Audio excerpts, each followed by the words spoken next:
Welcome here, people of YouTube, to the Ridealong channel on another windy afternoon in Vassiliki. This is the board meeting series, a podcast-style spin-off from the Ridealong channel. So if you're listening to this and you can't see me on screen, I'm traveling along in the harness and foot strap now, planing along at, I don't know, 20 odd knots. Bit of a lull and there's a bit more of a gust and I accelerate in Vassiliki Bay. There are cameras on me, so if you're watching this on YouTube, you know what's going on. But I'm nicely powered up on very flat water right now. I've come a long way upwind in the bay to get the flattish bit. Nicely powered up on a 5-meter spy and a 103 Starboard Ignite. That's kind of freestyle wave setup. It's my go-to high wind coaching setup as well. And actually, speaking of setup, that's what this little podcast chat discussion with myself is all about. Kit setup and board selection. Cue the metronome.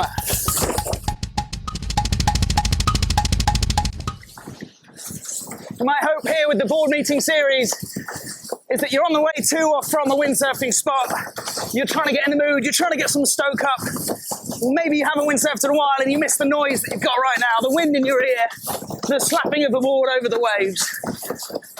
I could do this sitting in an office, in a sound studio, it's just a bit boring. So here I am, harness and foot straps, cruising along, late afternoon, mid-August, in Vassiliki, Greece.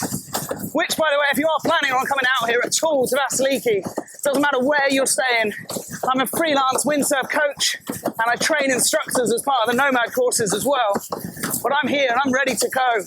If you're coming this way, you want some coaching, get in touch. That's exactly what I do with anyone and everyone that wants to improve, basically. It doesn't matter if you're a lower level beginner just getting started or if you're a seasoned pro, come and give me a message and we'll get some coaching going in.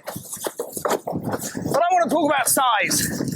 Does size matter, is the question. Because over the years, there's been a lot of discussions about you need to get on a smaller board. If you're not on 100 litre or smaller, you're not really windsurfing. And I know I've done a couple of the videos explaining a bit more about this, but I want to kind of sort of solidify it a little bit and just kind of stand my ground, I suppose, and say that smaller boards are more responsive to foot pressure. Smaller boards are more sensitive to what you're doing under your feet. Smaller boards float lower in the water. None of these things sound like a good thing if you're struggling to get in the foot straps. None of these things sound like a good thing if you're struggling to plane out of your carb jibe. What you generally want from a board is stability,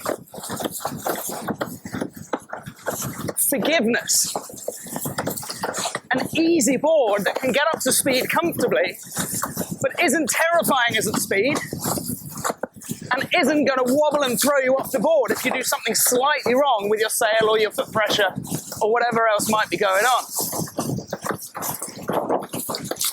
That begs the question then, how big or small is big or small? And that's something I can't specifically answer. But I'm going to use a little example just now this afternoon. I'm sure he won't mind me mentioning his name.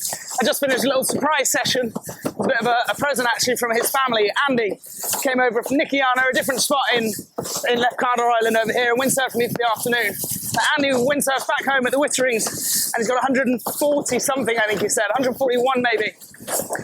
And when he got here, he doesn't know the spot, doesn't know me apart from the videos and the channels. And so actually I picked him up and rigged him up at 160. So a big board, very big board, 160 with foot straps. And we were powered up. I was actually on the same sail. I put a different board under my feet, a bigger one too. But that 160 was exactly what Andy needed to get more comfortable getting in and out the foot straps, to get the board up to speed. And even if it comes to beach starting and water starting, the bigger board is less likely just to skew into the wind and stop, compared to a smaller, less sensitive to foot pressure style board. Now Andy's not planning on changing that 140, although he's been listening to some other coaches, listening to some other advice around the beaches that keep telling him to get smaller. But from the few hours I just spent with Andy this afternoon, there is no way that a smaller board would help him out in the slightest. If anything, it would make it much harder for him to get into the foot straps, to get planing, to stay upwind. The 20 odd litres that I added to what he's used to actually made it much easier for him to do everything we were talking about. So when is it necessary? When do you have to drop onto a smaller board? When's it time? There's a few answers for that. When is it time to drop to a smaller board? I think one of them is when the board is getting ripped off the water because it's that windy. The wind is getting under it and you actually can't keep it down. Now, I'm inclined to say at that point, have you done everything else possible first? Maybe you're at the wrong location, if you can change location. Maybe even within that location, can you get somewhere else within it? For example, this bay here, a moment ago I said I was on the flat water. I went on a bit of a downwinder just there, just to keep going through the lull, and I hit the waves, hit the chop. Made it much harder. As I make my way back upwind now, the water's getting flatter, it's getting easier to ride the same board. So can you just find an upwind spot somewhere a little bit more sheltered? Very similar if you're trying to plane out of your carve jibes. A smaller board would carve easier, yes, as in it's more sensitive to your foot steering, so it's going to go around a tighter corner. But if you're trying to plane out of your carve jibes, you don't need that. You don't need a tighter corner, and you don't need a board to get round the corner quicker. You want the opposite. You want a bigger corner. You want a board that's not going to turn really quickly and spit you out in the other direction. You want to be able to go around a long, flowing, progressive arc, and hopefully by doing that, you'll keep some speed and momentum on the exit.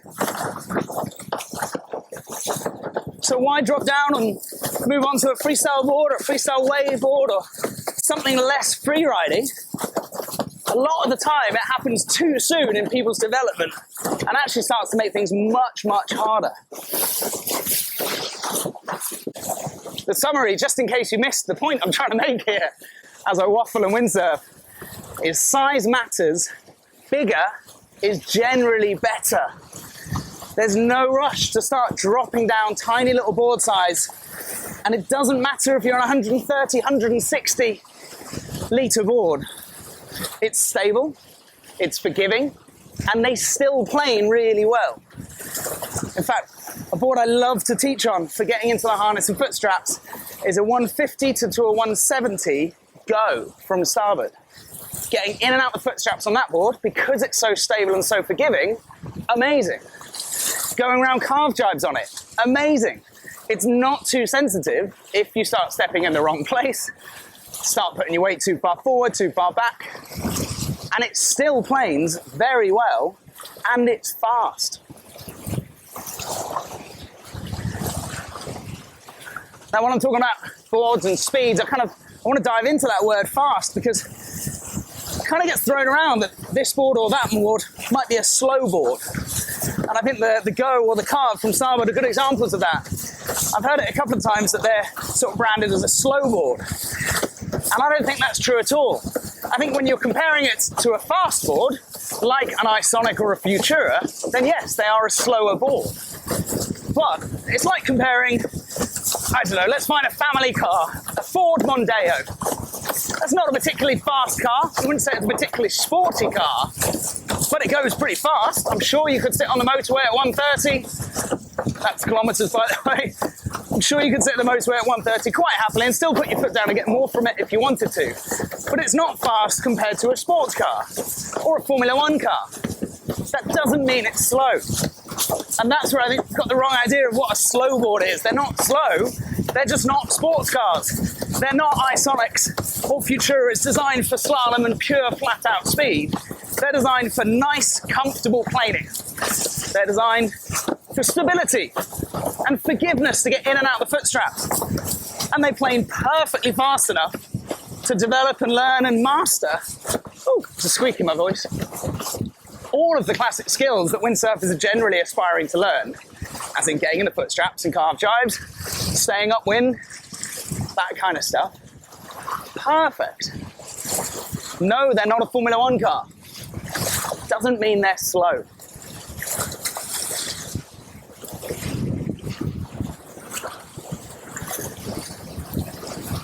I think that's about enough of my waffle for the board meeting here today in Vassiliki. Please do me a little favour. Share the channel, share this podcast around the place, whack subscribe and like if you haven't already, and of course, most importantly, come out here to Vassiliki for some coaching. Wherever you're staying in the bay, drop me a message, I'll be happy to meet up with you, do a bit of on-water coaching, and progress you and develop you and your windsurfing skills while you're here. Let me know what you think of the board meeting series. Shall I keep this going? Or would you prefer that I sat in a sound studio and did this in a more traditional podcast way, let's say? I quite like it. What do you think? Is there too much background noise? Or actually, you're just watching this on telly. It's not a podcast for you anyway. You just like the visuals. Thanks again. And I'll see you back here on the channel very soon.